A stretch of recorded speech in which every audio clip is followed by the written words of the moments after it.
बे समाव मोनसे ब्रेकिं निउज मसलपुराव बाइक आरो टाटा भेनजों हरखाब मोगा-मोगि सौग्रावनाय जाथाय।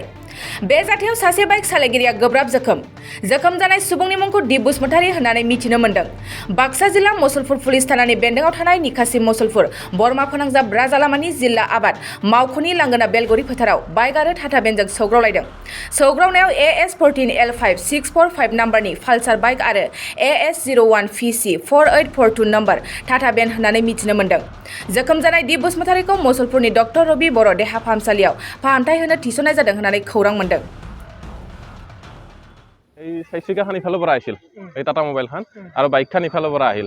হঠাৎ তাৰমানে ধাকে এটা শব্দ শুনিলোঁ আমি। শব্দ শুনি ওলাই আহিলোঁ। তৎক্ষণাৎ ওলাই অহাৰ পিছত দেখোঁ যে ল'ৰা এটা মোটামুটি 30 বছৰমান বয়সৰ বেয়াকৈ পৰি আছে। তাৰমানে ভৰি চৰি পূৰা ভাঙা, তেজ ওলাই আছে। আমি উঠলোঁ, উঠি আপোনাৰ 108 আমাৰ লগৰে ফোন কৰলাক। 108 আহিল মচলপুৰৰ পৰা, আহি 108ত উঠাই দি মেডিকেল পঠাই দিছোঁ আমি। অৱস্থা খুবেই সংকটজনক, খুবেই সংকটজনক অৱস্থা। বাইকখনতো আগভাগটো অৱস্থাই নাই মোটামুটি। ড্ৰাইভাৰ লগে লগে নোহোৱা হৈছে, কিন্তু ক'ত গ'ল আমি দেখা নাই ড্ৰাইভাৰক। দুৰ্ঘটনাটো সঘনাই হৈ আছে। এতিয়া উদ্দেশ্য গাড়ী চলাবই নাছিলে নেকি কিছুমানে, সেইকাৰণে হৈ আছে নেকি। পুলিচ আহিছে, লগে লগে আহিছে पुलिस। बाक्सा जिल्लानि गुड शेफार्ड नेशनेल स्कुलाव फोरोंगिरिनि गोनांथि जादों। बे फरायसालियाव दासान्दि इंराजि, सानखान्थि, फिजिक्स, केमिस्ट्रि आयदानि थाखाय सा 7 फोरोंगिरिफोरनि गोनांथि जादों। बेफोर आयदानि थाखाय बिजाथिफोरा MA, MSc, BEd आरो DLED थानाय जानांगोन।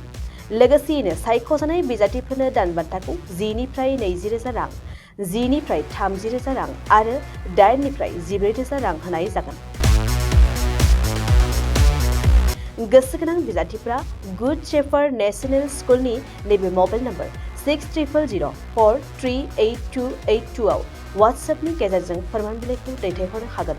नङाब्ला नैबे मबाइल नम्बर 7086283946 आव थोंजोङै कल खालामनानै सुलाद लानो हागोन। बिजाथिफोरा गाव गावनि फोरमान बिलाइखौ थाबैनो दैथायहरनांगोन आरो फैगौ 9 एप्रिलाव बिजाथिफोरनि आनजाद जागोन।